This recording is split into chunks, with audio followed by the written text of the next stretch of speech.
Hi, wonderful people. Good morning, good afternoon, good evening from wherever you are watching me from. Welcome to another episode on a journey to financial freedom.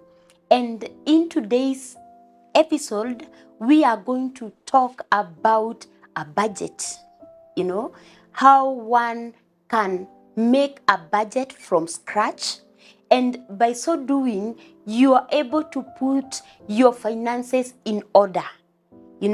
And when we talk about budgeting, this is a plan of how you're going to spend your money. And when we talk about budgeting, budget is an integral part that really advises you how you're doing with your finances. And let me say, it always starts with a budget. It is always better when you have a budget. Reasons being, when you have a budget, you are able to assign tasks to your money. Number two thing is that when you utilize a budget, you are able to live within your means. This means even when you're uptaking your projects, or when you are deciding that you're going to do this project A, project B, you align them according to your ability. What do I mean with this? For example, I know you might have seen maybe even somebody taking a construction project. You start building, but along the way, the finances deplete and you are not able to complete your project. Or even I've seen instances where a person is starting up a business. And when starting up a business, they set up their business and not with any malice or in any bad way. Just trying to illustrate is that one sets up a business, the business is set in a very big way, but just before completion and the business kicks off, the finances depletes. Now you cannot start your business you've started in a bigger way, but you're not able to complete whatever project you're doing. So when one employs a budget, you are able to know your means, your ability. With this I mean, like the saying goes, you cut your cloth according to your size. That means you know your ability, you know how much you are able to do. By so doing, you can take up a project that you are able to take it to the completion stage, so you are able to live within your means. Also, the other thing is that you are able to be in charge of your finances. This means that you do not wonder where your money went. Like you're paid and after some few days you cannot really tell or put a finger to whatever you did with your finances. So when you employ a budget, when you use a budget, you are able to assign tasks to your money. Your money knows where to go. And also, when you employ a budget, you see yourself achieving these financial goals that you've set aside. For example, even a basic thing like you took a loan. When you have budgeted well your finances, you are able to pay your monthly installment on or even before your due date. You are not going to attract penalties since you've put your finances in order. So in today's episode, we are going to I'm going to show you how to develop a budget from scratch, and one ought to take set a budget and make sure to employ it, to use it and follow it to the latter to make sure you get all the benefits that accrues to proper utilization of a budget. Now, when we are talking about making a budget, there's some factors that affect, your budget. Like, for example, family size. For a one-person family, the kind of budget this person is going to have is completely different to that of a family setup, where there is more than 2 members of the family. So like for a single person, their budget is simple, and they are able to channel more money to some other factors rather compared to a family setup which have more members of the family. Also, another thing that affects how you budget is also the sources of income. Say for example, in this family setup, how many streams of income or how many members of the family are working. Where there are more than one member of family, it means there's more income. And also when you're budgeting, you can be able to allocate this money in a even better way, or the amounts that you apportion to each and every of the components of your budget can be affected by the amount of money, the sources of income that you have. For example, for one person, it's only that one source of income if they only have one source of income. And also it can be a one person, but you have multiple sources of income. So sources of incomes, they also affect your budget. The other thing that can also affect the way you budget, maybe in a family setup where you have maybe one source of income, but maybe the family is even not living like together. Say for example, one member of family is in Nakuru, another one is in Nairobi, so it means there is one source of income, but we are going to have two budgets, because each of the parties, wherever they are, they ought to have a budget, and thereby one needs to implement a budget so as to ensure you get the best out of the incomes you're having. You make sure to be intentional to spend your money in a wise way. So as we are diving into making our budget, there are many styles of budgeting that one can employ. Like for example, we normally have the 50-30.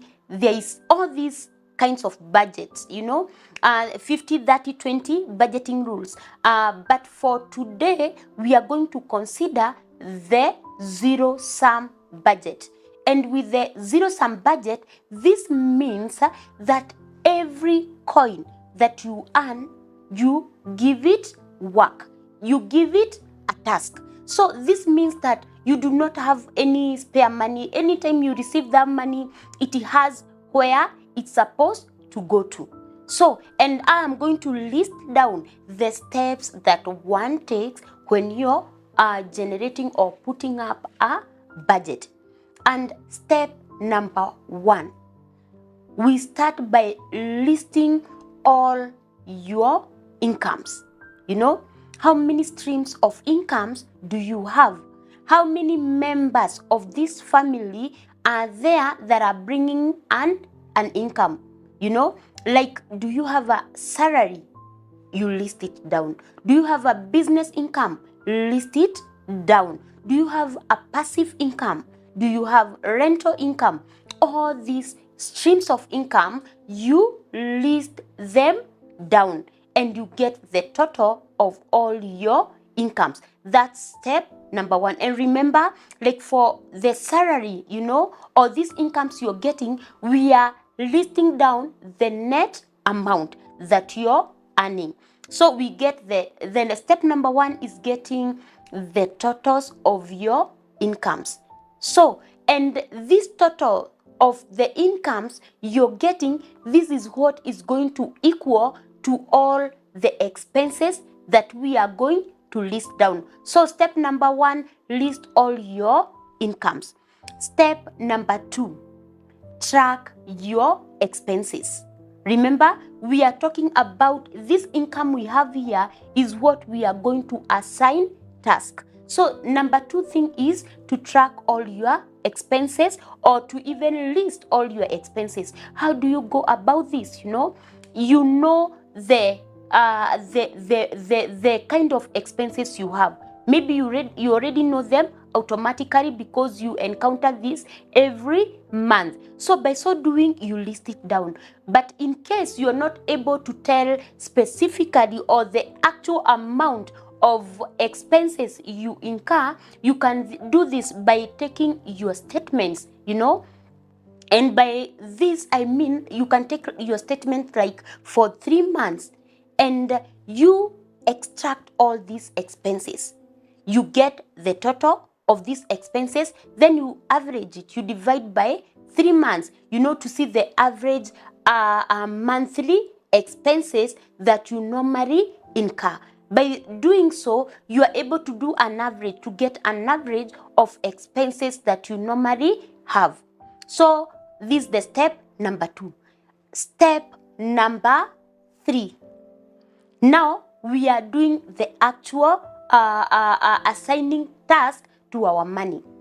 And as we are giving assigning these our incomes to the expenses, the number one thing, that we start with, we always say you start by paying yourself first. So we start by paying yourself first. Pay yourself first before you pay all these other people. So how much do you assign to your pay? How much do you pay yourself? This is the savings bit.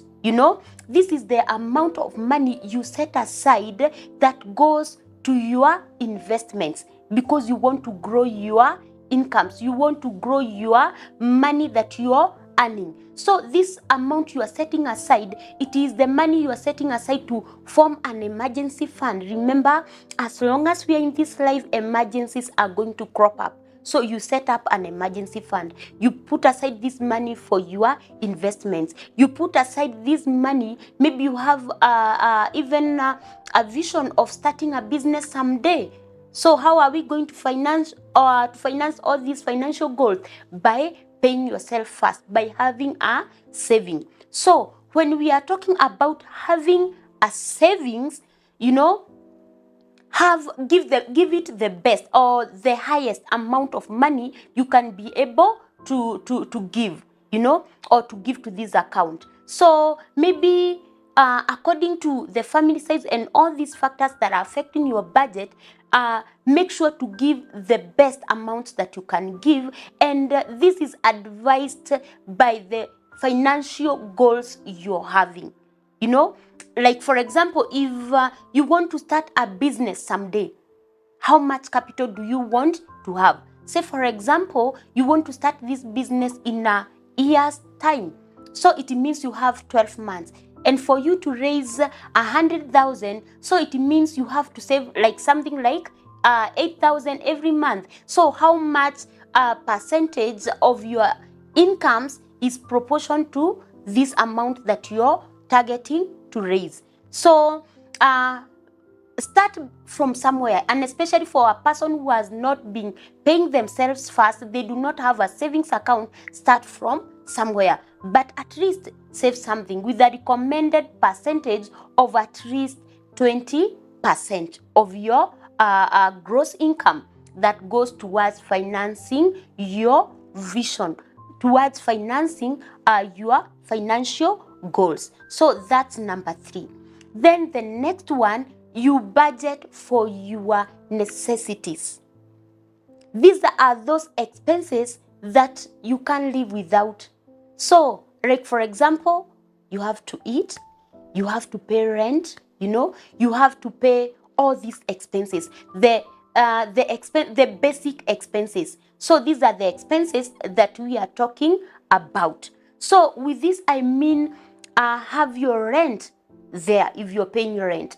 And for rent, because we are talking about living within our means, we are talking about being intentional about where your finances are going. You want to make sure that you're giving value to your money. Like you spend, you get utmost value to your from your money. You do not want to be extravagant with your spending. So make sure to have some reasonable amount that goes towards your rent. That's what I mean. So have your rent.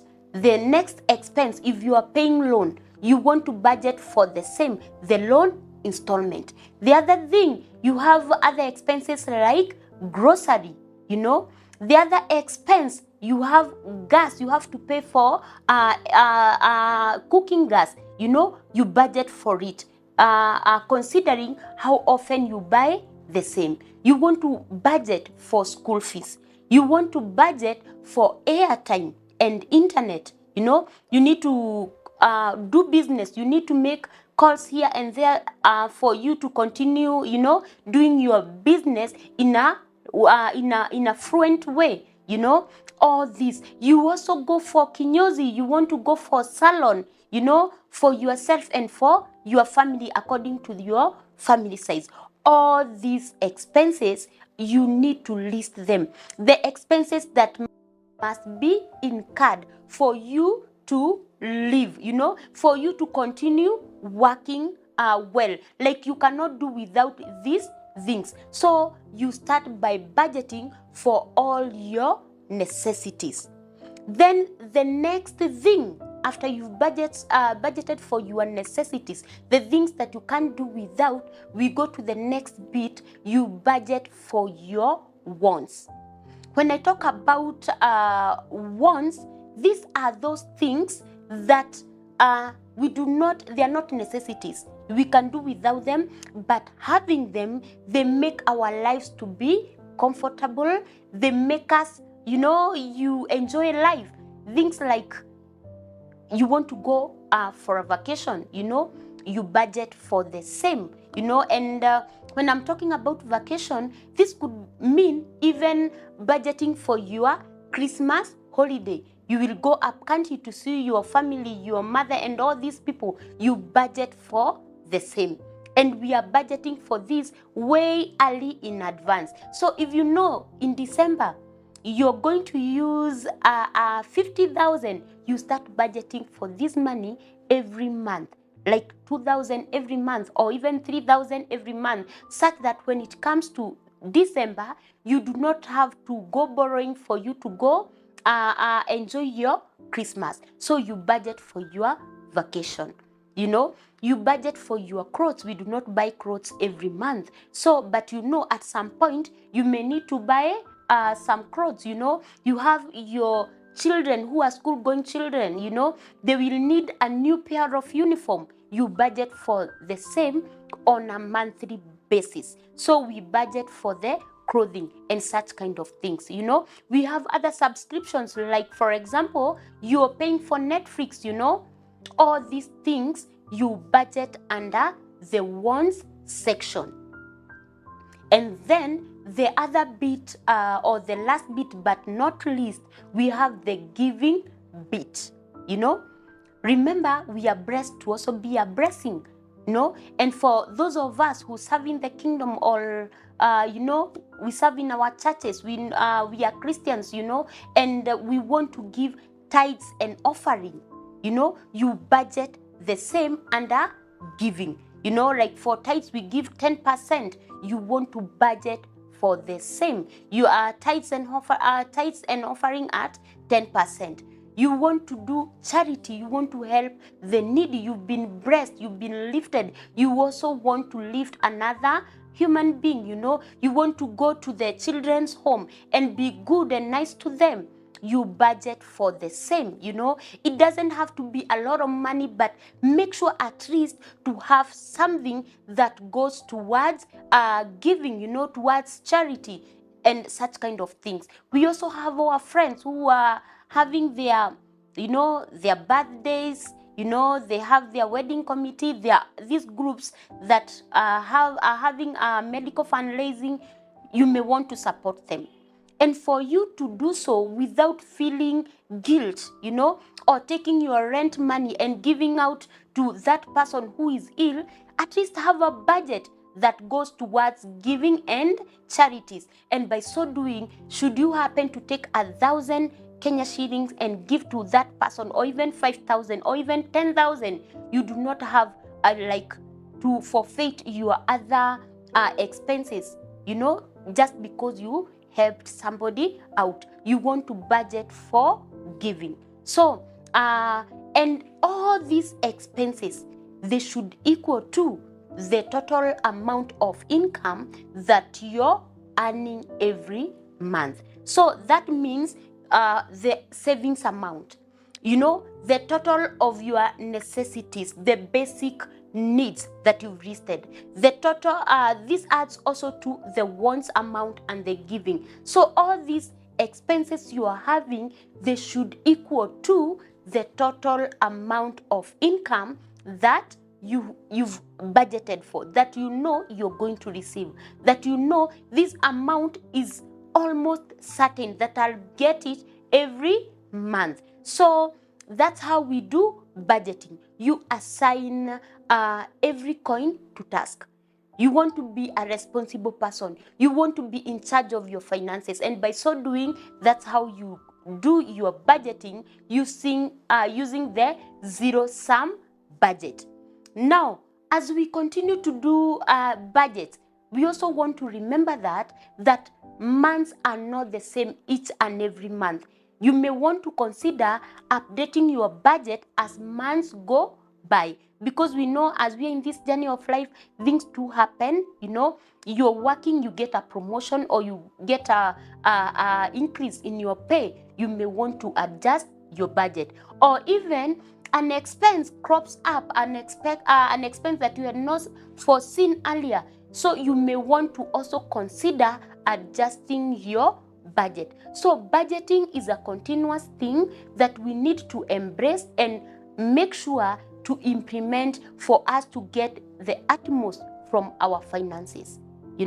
Thank you so much for watching. I want to ask you to consider liking this video, sharing it with your friends and family, so that they also be in charge of their finances, And by so doing, you're also going to support me by subscribing.